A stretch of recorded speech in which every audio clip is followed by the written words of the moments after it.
Friends ఇప్పుడే అందిన వార్త హైకోర్టు సంచలన తీర్పు రాష్ట్రమంతా షాక్ అంటూ లేటెస్ట్ అప్డేట్ అయితే రావడం జరిగిందండి. సో ఆ వివరాలు ఏంటనేది కూడా వీడియోలో తెలుసుకుందాం. వీడియోని చివరి వరకు చూడండి, అర్థమవుతుంది అనమాట. మరోసారి ఛానల్ వస్తే తప్పకుండా సబ్స్క్రైబ్ చేసుకోండి.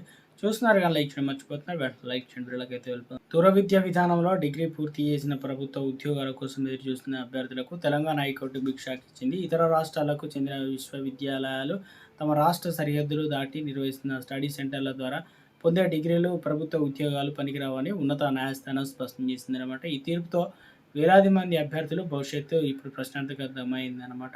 తెలంగాణ పబ్లిక్ సర్వీస్ కమిషన్ 2022లో విడుదల చేసిన లైబ్రేరియన్ పోస్టుల నోటిఫికేషన్ ఈ వివాదానికి మూలమైంది.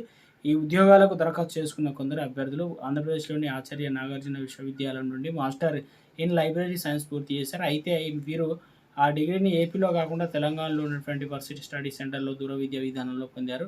సర్టిఫికేట్ వెరిఫికేషన్ సమయంలో వీరి డిగ్రీలు చెల్లవని టీజీఎస్పీ తిరస్కరించడంతో అభ్యర్థులు హైకోర్టును ఆశ్రయించారు. గతంలో ఇదే తరహా డిగ్రీలతో కొందరు ఉద్యోగాలు వచ్చాయని చెప్పేసి వాదించారు. హైకోర్టు తీర్పులో ముఖ్యాంశాలు: ప్రధాన న్యాయమూర్తి జస్టిస్ ఆపరేషన్ కుమార్ సింగ్, జస్టిస్ జిఎం మహమూద్లతో కూడిన ధర్మాసనం కేసు కీలక వ్యాఖ్యలు చేసింది. ఒక రాష్ట్ర చట్టం కింద ఏర్పడిన విశ్వవిద్యాలయం తన కార్యకలాపాలు రాష్ట్ర సరిహద్దులకు పరిమితం చేయాలి. ఇతర రాష్ట్రాల్లో స్టడీ సెంటర్లు పెట్టి డిగ్రీలు ఇవ్వడం యూజీసీ విధి నిబంధన విరుద్ధమని స్పష్టం చేసింది. 2013లో యూజీసీ జారీ చేసిన పబ్లిక్ నోటీస్ ప్రకారం ఏ వర్సిటీ కూడా తన ప్రాదేశిక అధికార పరిధిని దాటి వెళ్ళకూడదన్నమాట. తెలంగాణలో ఏపీ వర్సిటీ సెంటర్లు నిర్వహించడం చట్టవిరుద్ధమని కోర్టు అయితే తెలిపింది. 2017లో నియామకాలు ఇలాంటి డిగ్రీలు అంగీకరించారు కదా అని చెప్పేసి అభ్యర్థులు చేసిన వారిని కోర్టు తోసిపుచ్చింది. గతంలో జరిగిన అవకతవకలు లేదా కొత్త తప్పులను సమర్థనం వాడడం లేదు ధర్మాసనం స్పష్టం చేసింది.